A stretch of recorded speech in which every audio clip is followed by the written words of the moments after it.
Next presenter, Mohawk Green, who's going to talk about queer magic, know your power.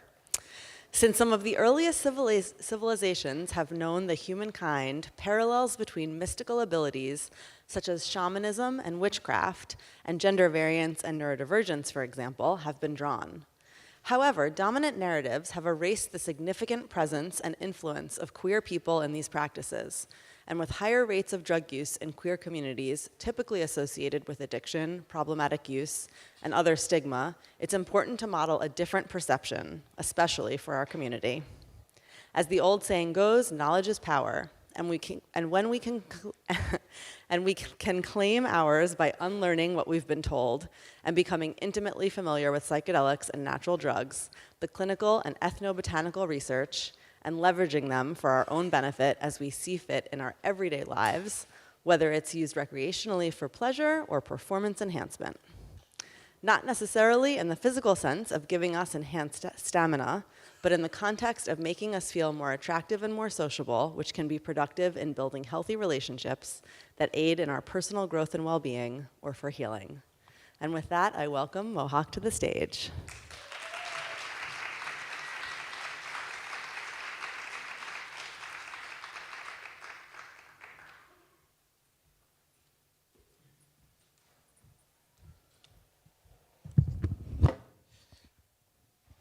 Hey everybody.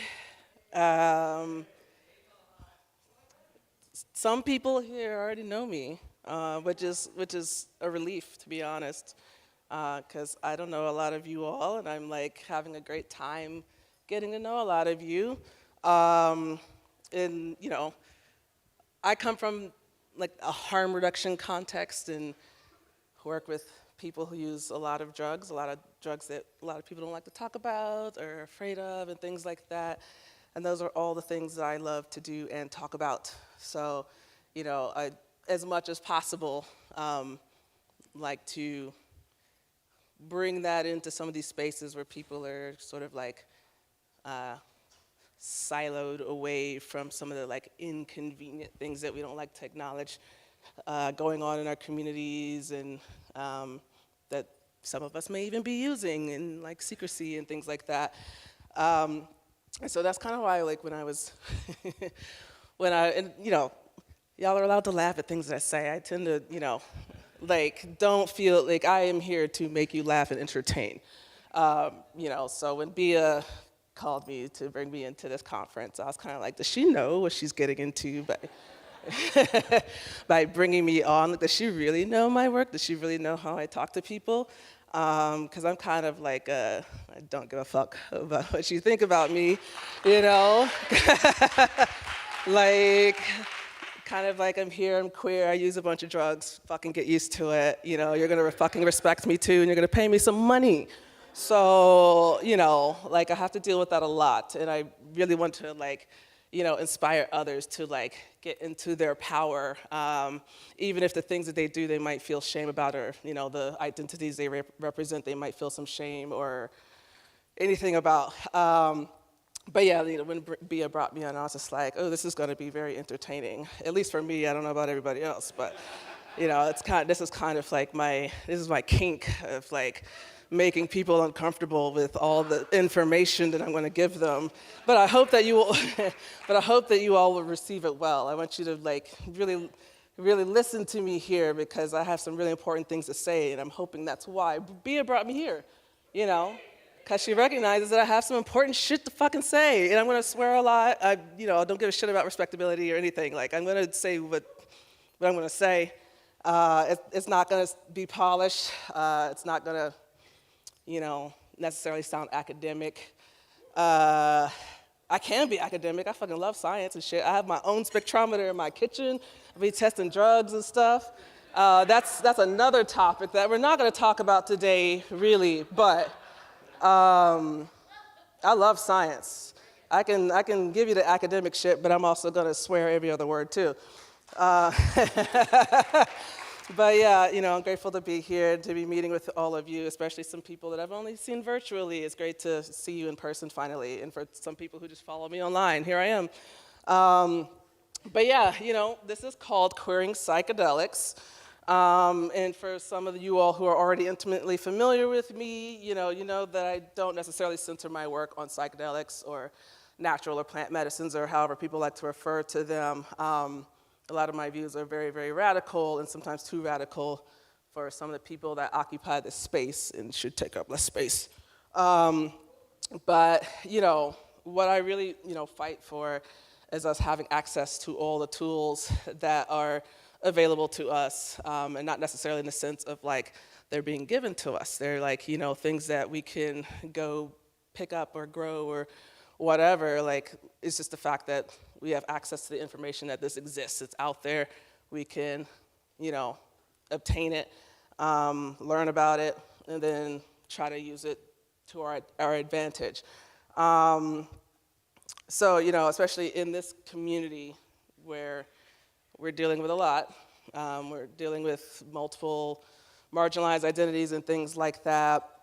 And what I've started to see in this space as well is that some people, I'm not assuming that anyone here necessarily believes these things, but some people in this space of psychedelic medicine, plant medicines and things like that have started to adopt the same busted logic and the mental gymnastics that a lot of the people who are oppressing us use, to appeal to these authorities and try to, get laws passed so we can legally access these medicines and stuff, or have them decriminalized and things like that so that we can access them without the criminal nature of it.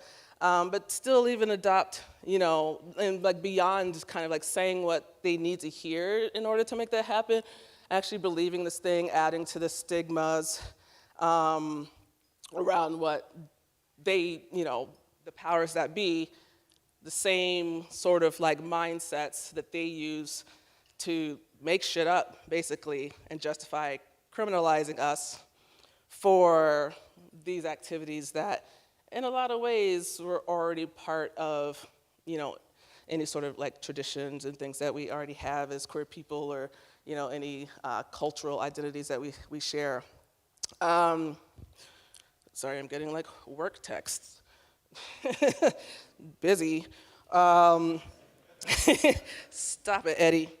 Okay, so I also do a little bit of, accountability stuff for people who are in recovery and stuff like that. So I'll respond to them later. But I just want to say that these are drugs that can use, all of them. These are drugs that you use. We know these drugs exist, whether in nature or they can synthesize or they can kind of be extracted in some way. And that there's no way, there's no right way per se. There's no limitation to how you can basically leverage the pharmacology to be this works for me. We start to draw these lines in the sand of this is what you should be using, or how you should use it. It's got to be this way because that's how these people do it. Oh my God, Eddie, come on.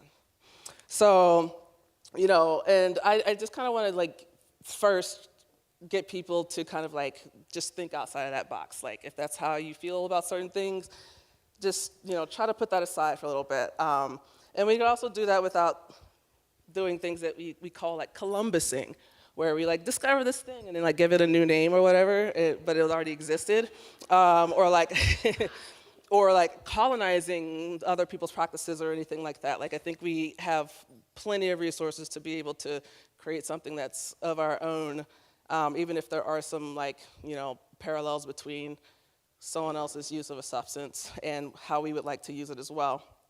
There's nothing stopping us from applying and integrating these things intentionally and strategically into our lives and into our communities in ways that make sense for us, our environments, our level of access, and things like that. And with that, I'd like to take a quick poll. Are there any artists in the room, people that paint or anything? I see a few hands in the back. Yeah, so when you're painting, do you just make all of your colors with blue, yellow, and red? No, of course you don't. You just fucking go to the art supply store and get the colors you need because that's way more convenient. So why would we limit ourselves with the tools that we're using for healing or growth or anything like that. Why would we limit ourselves if we have all sorts of things we can choose from that can get us where we need to go? You know, and that's probably why some of y'all food be tasting bland, because y'all don't be using no damn seasoning on anything. It just, only salt, you know. Like, use it all, like, use it all. I've seen some of y'all's cupboards, and you just skip right on over it. Yeah, so there's no reason to limit yourself, even to just like plant or natural medicines, or you know, things that we recognize as being like, this is here, it's for us, it grows out of the ground, or it, you know, it's endogenous in our bodies, and things like that. You know, like naturally occurring, like doesn't necessarily inherently mean that it's safe just because it grows out of the ground. Lots of extremely deadly and poisonous things grow out the ground, you know, and we know that about certain things, so we could still apply that sort of like harm reduction to anything, you know, even if it's synthetic or whatever. And when you think about it, even in that more like medicalized context of like pharmaceuticals, upwards of 50% of the pharmaceuticals that we have, that we use day to day, are derived from, you know, natural resources in the first place. Like antihistamines and aspirin and like, you know, other medications that we use. So like, you know, some people have kind of got this like vendetta against the pharmaceutical industry, and I totally understand that, you know, or the medical industry in general. I totally understand that, but sometimes those tools are really helpful. You know, I have ADHD, I have cat allergies, you know, I have lots of things where like, I gotta get those pharmaceutical drugs, because if I wanna pet that adorable cat, psychedelics, cannabis, not really gonna help me in that category. That the cat is so cute and it's rubbing up against my leg, you know, I gotta take that Zyrtec, you know, and and even with my ADHD medication, it's like, well, I have to rely on that to focus. I'm on ADHD medication right now, and I also use nicotine to assist with my ADHD. I chew the gum, which I spit out before I got on stage. So, you know, these are all things that we can combine, we can make it useful in our lives. And like I also, you know, I use androgenic drugs that are synthetic for my gender euphoria. And even like when you consider, you know, these definitions of like what is a chemical, a synthetic chemical, for example. The definition of that is technically it's just something has been done to it to where it wouldn't have been like, this wouldn't have occurred naturally. Something's been done to it to where like this wouldn't be found in this exact state in nature. So that technically means that ayahuasca is a synthetic chemical.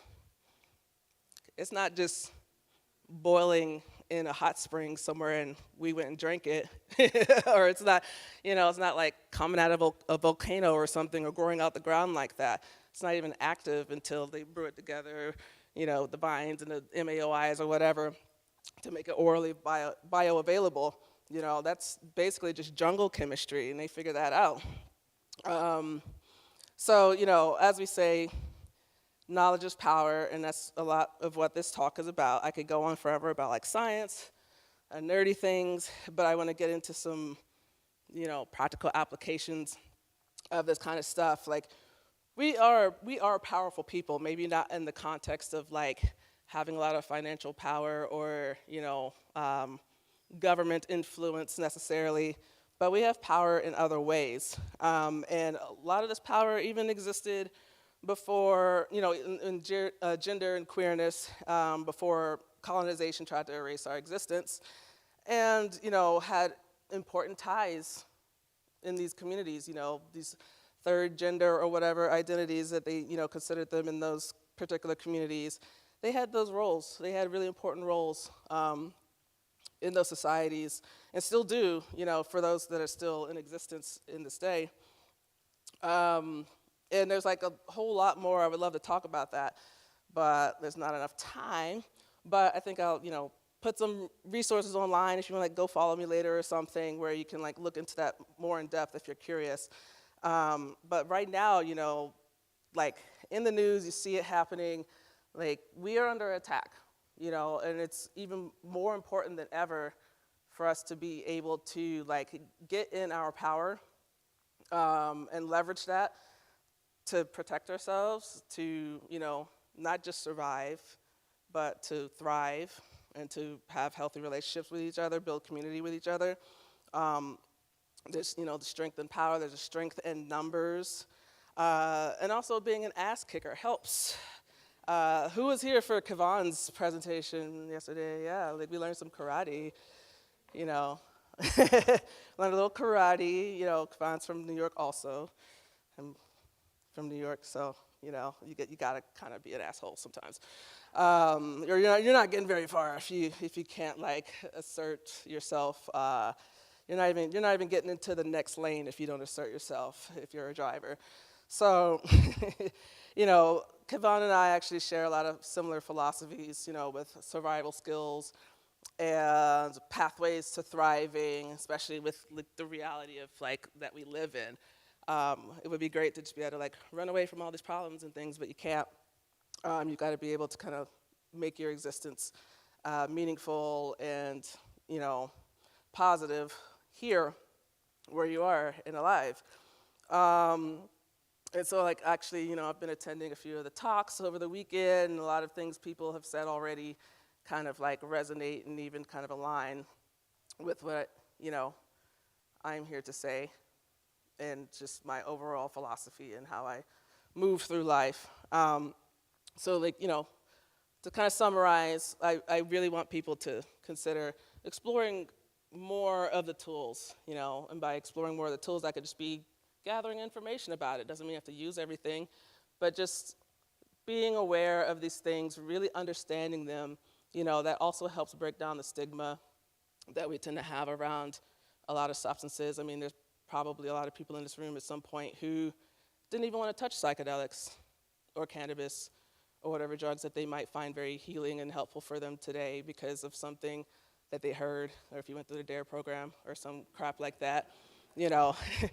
I still have my DARE certificate. I don't know how that hasn't burst into flames by now. Like that, I don't even know how that's still intact. That thing is, I didn't learn shit in that program apparently. I said, fuck all of that. Drugs are great. Maybe one day, if I get back to Burning Man, I'll like throw it in the temple fire or something, like sacrifice it, like fuck you. And with these tools allowing us to be able to build strong relationships and community, we need each other more than ever right now. I'm glad that we have this space to be able to, really center our particular issues and our particular beliefs and our causes and talk about those and really get to those root issues. And then, collaborating so we can really leverage the strengths and relationships we have with each other. Some people are going to be good at one thing and not another thing and whatever, being able to lean on each other, share resources, share knowledge, support each other, in each other's well-being, success, and whatever. Oh, awesome. My medication's available for pickup. I am not even lying. Like, I'm going into airplane mode here. Sorry, this is very distracting. Okay. Like I said, ADHD, yo. So I try to turn all the notifications off my phone usually. But yeah, I'm gonna just go into a couple of stories that I have that kind of highlight some of what I'm talking about in building spaces and community, healthy relationships that help us kind of thrive and basically fight. We have to fight. We're here. We gotta survive. People are trying to wipe us out right now. So I'm sure many of you are aware of the rave scene. Who's aware of the rave scene? Who likes raving? Yes. I was gonna go to a rave last night, but wasn't really in the mood after finding out the secret location was in a pretty seedy area, and I was like, I don't really feel like having a fight if that occurs. I just am not in the mood to fight anybody right now. But we have the rave scene. Queers built the rave scene. Queer brown, black people, Detroit, Chicago, New York, created this space, you know?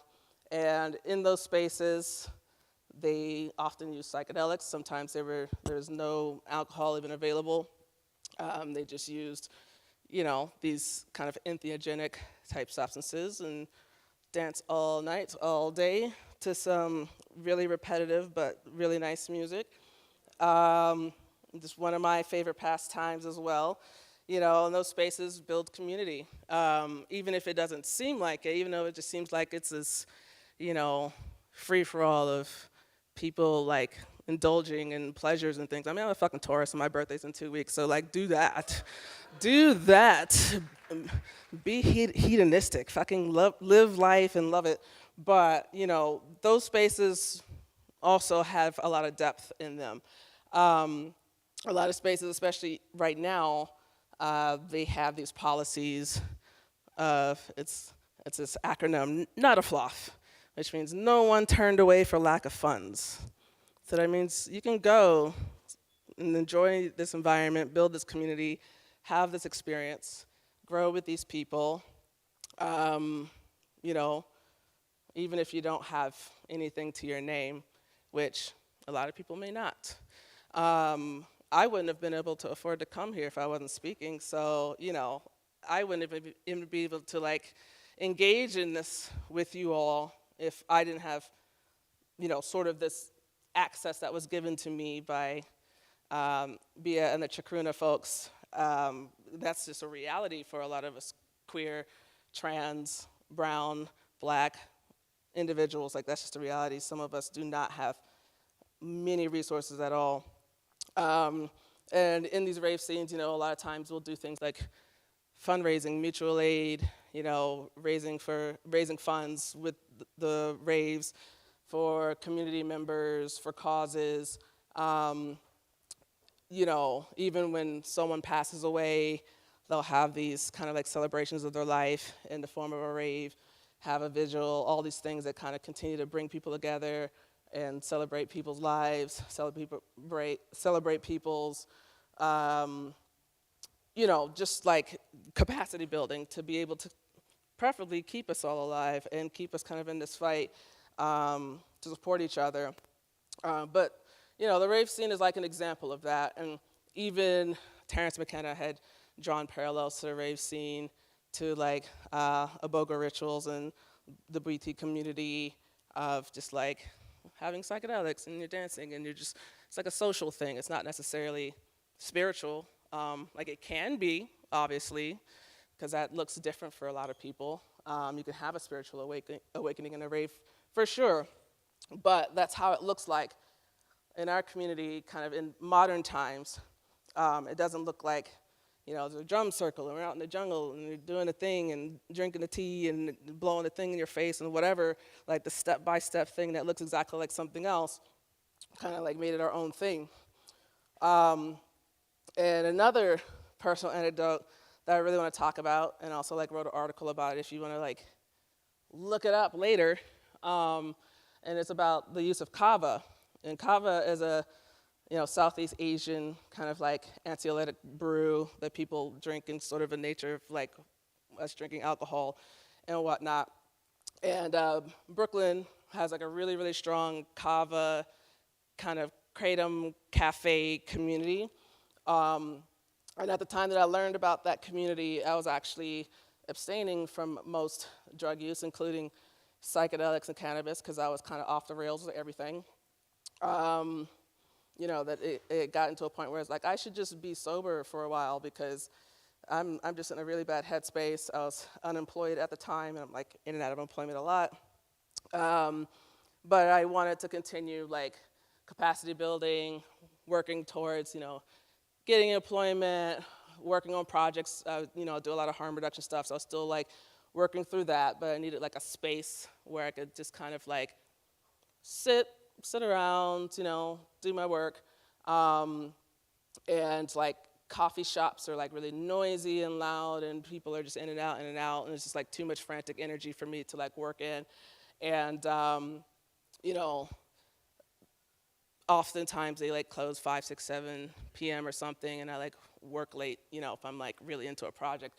But the kava bars would like open up like, 9 a.m., which is early. Like I get up early, didn't want to be like sitting in my apartment all day staring at those 4 walls with like the one window that good sunlight comes through in New York City. So I was like, let me get out, it's good for my health.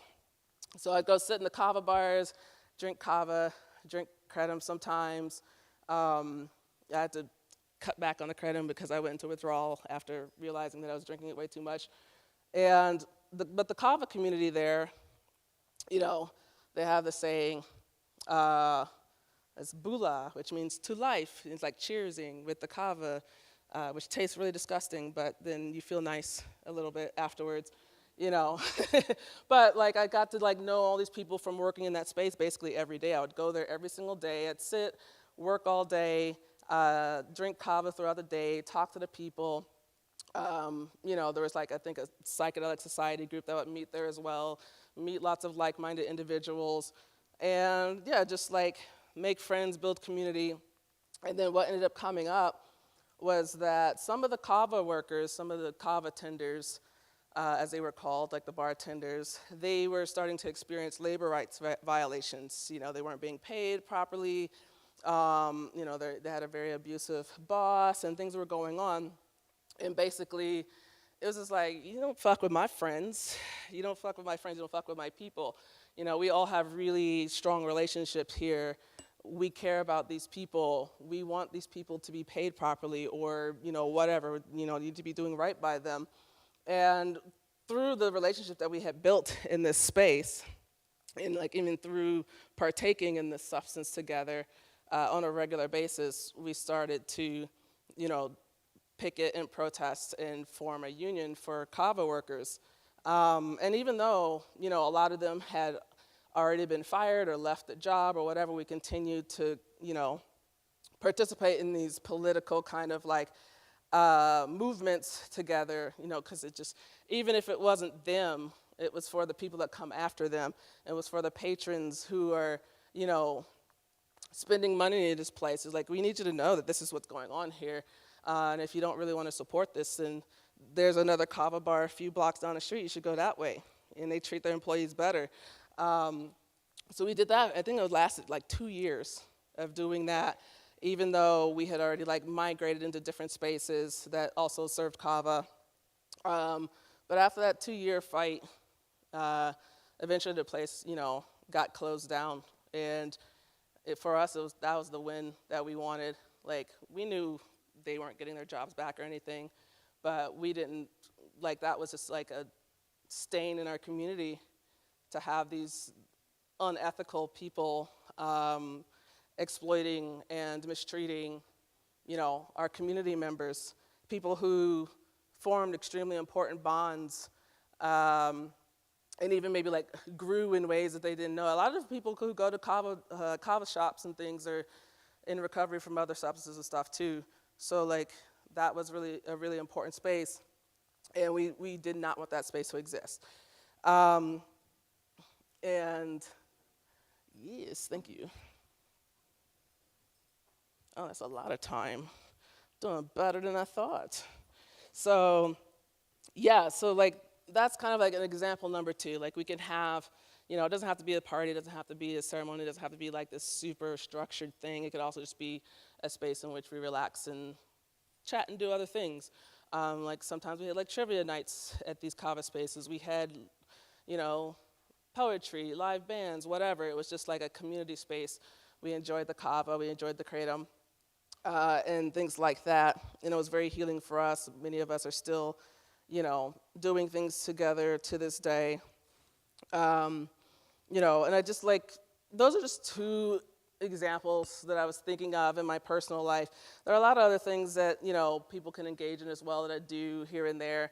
And I think that people can like even just go and with their friends or whatever, start to think like, how can we think outside the box, and like how are we using these different substances, or maybe no substances if that's your thing. But like, I think that these tend to unlock a lot of potential in us that may be kind of challenging to tap into when you're having to deal with all of the other hustle and bustle of life. You know, kava is a GABAergic drug, like the same class of drug. It was like Xanax and alcohol, but it has like none of those kind of like side effects of alcohol and things like that that kind of help, you know, bring you into a relaxed state. You can be more sociable. You know, maybe if you have anxiety, it kind of helps ease your anxiety around like being around people or whatever. You know, I've done things like letter writing, prison letter writings, like people who are in jail, like, you know, people who need support, who might be like political prisoners and things like that, getting together, doing things like that to support other community members. You know, like I said, that we do a lot of fundraisers and mutual aid, like leveraging like hosting raves or parties or whatever, things that people will like go out and support because it's fun, but also then like having that other cause attached to it, where now those funds are supporting something that is, you know, basically going back into the community. And like, for example, like I said, my birthday's coming up in a little under 2 weeks here, and while I am throwing a big birthday celebration for myself, any of the funds raised are actually going to go towards this annual firearms training that I do with queer and trans people every year for the last 4 years, because there's been like a increased interest in that. And I think there are a lot of people and a lot of organizations that do, you know, like other self-defense trainings in New York specifically, where, you know, you can learn martial arts and stuff like that. So I was like, well, I want to fill this other gap of like for people who actually want to understand and learn more about firearms, even if they have no intention of owning one or can't own one for legal reasons, but they get a chance to still be exposed to them, learn how to use them. Everything gets paid for them, because actually going to a firearms range is very expensive if you've never been to one. You have to pay for the rentals of the, you know, the guns, and you have to rent the lanes, and all the boxes of ammunition cost money. And we travel outside of New York City into not too far away city in New Jersey, because it's a much more diverse firearms range where they'll acknowledge people's pronouns and chosen names, and there's a lot more people that look like us there. You know, in New York City, there tends to be a lot of NYPD and folks that will make us feel very uncomfortable and unwelcome if we went to a firearms range there. Yeah, I want to talk about two particular people that were in my life, and well, one of them is still in my life, fortunately, where we really do, like, it just kind of like underscores where we really do need to be able to support each other and, you know, just be there for each other in whatever way that we can.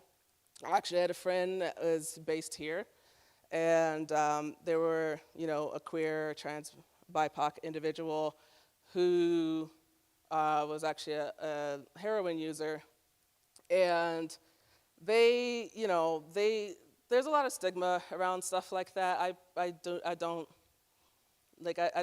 personally care if those are the types of substances that you're using. Like I said, I come from a harm reduction background, and someone yesterday was talking about coming from the generation of ACT UP and whatnot, and those people didn't care. They're just going to give you the clean needles and whatnot, and that's like the same philosophy that I follow, you know. And if that substance for them is kind of like just helping them get through the day, like day to day, it's keeping them alive basically, because it's giving them whatever they need at that time. I just support whatever they're going through and allow them to, if at any point they feel like they need to change their relationship to the substance, support that too, but I don't, you know, urge them or, you know, shame them or do anything like that.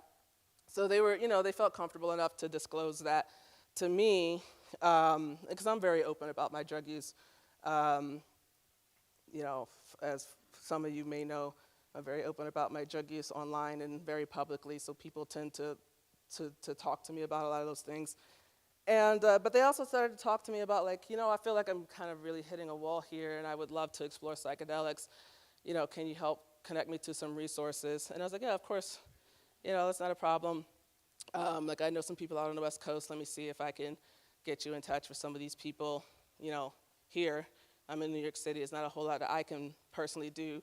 But I wanted to get them in touch with folks out here that could help them, take that step, maybe, go through that journey and see if that was going to work for them in whatever they were going through, which they didn't fully disclose to me. Like, I kind of started to glean some information from how they would share things with me, some things that they would post online. I kind of got the sense that they were, they had lost somebody that they were very, very close to. It felt very alone, felt very, very isolated. And they clearly did not have a relationship with their family. So, they were just looking for some sort of connection. And I was like, also, when I heal up from surgery, I'll come out to San Francisco and I'll take you on a date, because they said they wanted a date. And I was like, okay, yeah, that's no problem. I love treating people. People deserve nice things, especially, when you do so much for your community and may not be feeling sort of that, love and nurture that you put out there returned to you.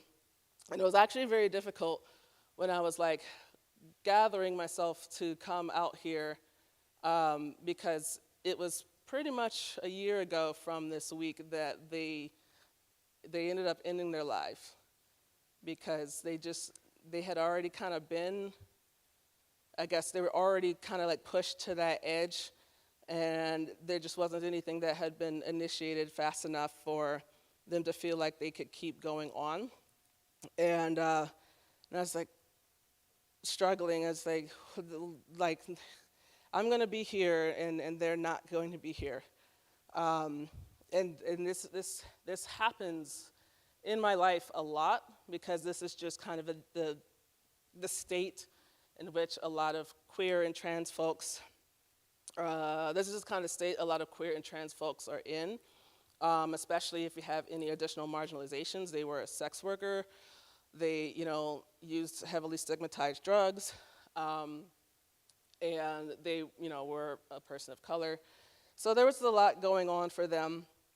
And, even though they had kind of already done that, it was unfortunate that we had actually done a panel talk, not too far ahead from when that happened. And on that panel talk, if any of you all are familiar with Juliana Mulligan, she had reached out to me hey, I'm going to have you on this panel with Dr. Carl Hart, and we would like to have somebody who's an opioid user on this panel. And I was I know the perfect person, because they also want to meet Dr. Carl Hart. That's basically their hero. This will be perfect. This will be great.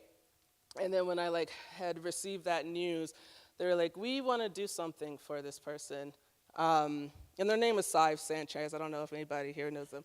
But they, we got together. We were we want to do something to commemorate the memory of Sive.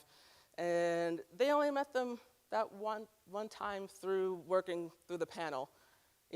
We had already made that bond when we were working together. And I really want us to be able to be making these connections frequently, all the time, in everything that we're doing, because there's always somebody who just kind of needs that needs that in their lives, even if they're not always projecting that. And it's very difficult to make those connections if we're doing things that are stigmatizing them and making them feel like they're isolated. And like I say, you can't get your mental right if your material is not right. You have to have your material needs met so you can have your mental health needs met. And even if the psychedelics wasn't going to cure them or anything, it still would have just been that support system that they would have had that could have eventually got them there. But unfortunately, that just came too late for them. Oh no, can I just, one quick thing, just 5 minutes. Can Can I get 5 minutes in? Okay, thank you. One more story, because I don't want to end on that. That was so sad. This one's good. So I have another friend, and this actually just came up last night, and I really want to talk about it. So I have this other friend, also queer, and has been dealing with a lot of issues with their drug use and housing and all this stuff. I had met them when when they were living in New York, and we had bonded through the skating community, because I skate and everything. And they ended up having to move back out here to San Francisco, where they're from. And it's just kind of been it's just been tumultuous for her in that time. And she calls me a lot. She's like, can you help me, can you help me? And I was like, there's only so much I can do, I'm on the East Coast, but I'll do what I can. And so when I got out here, I texted her hey, I don't know if you're still in San Francisco, but I'm here, I'll come see you wherever you are. Hoping that they're still here. Both physically and in life, because I hadn't heard from them recently, and the last I had heard from them, they were unhoused again. And I ended up getting a text message that I saw this morning from them saying, basically, hey, I'm in a residential treatment center for women and children, and unfortunately, I'm still in blackout for another 20 days. They give me some extra details. They send me a picture of the coursework in their curriculum. I've only been here a week. It's a 6-month program, but I'm already learning so much. The director is a Black queer woman and wants me to do the counselor training after I graduate and work here, and I'm going to do it. I love you so much, Hawk. You've helped me emotionally so much. You have no idea. I wouldn't be here or alive without you. So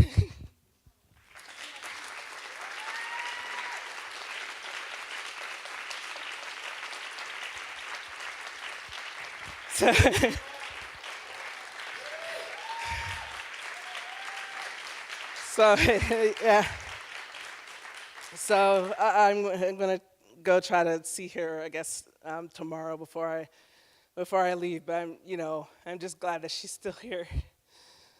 And I wanted to end on a happier note. A lot of what I do is illegal. But I'm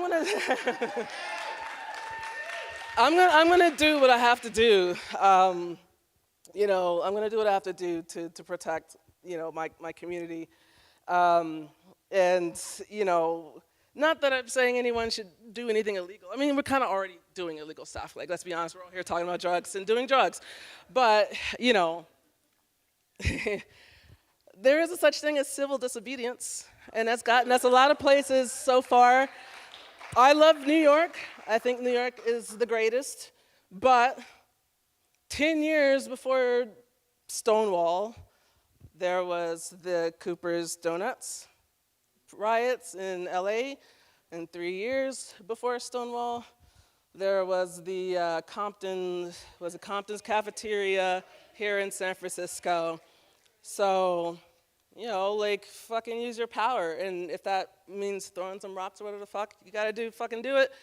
Because we're here, and I don't know, be gay, do crime.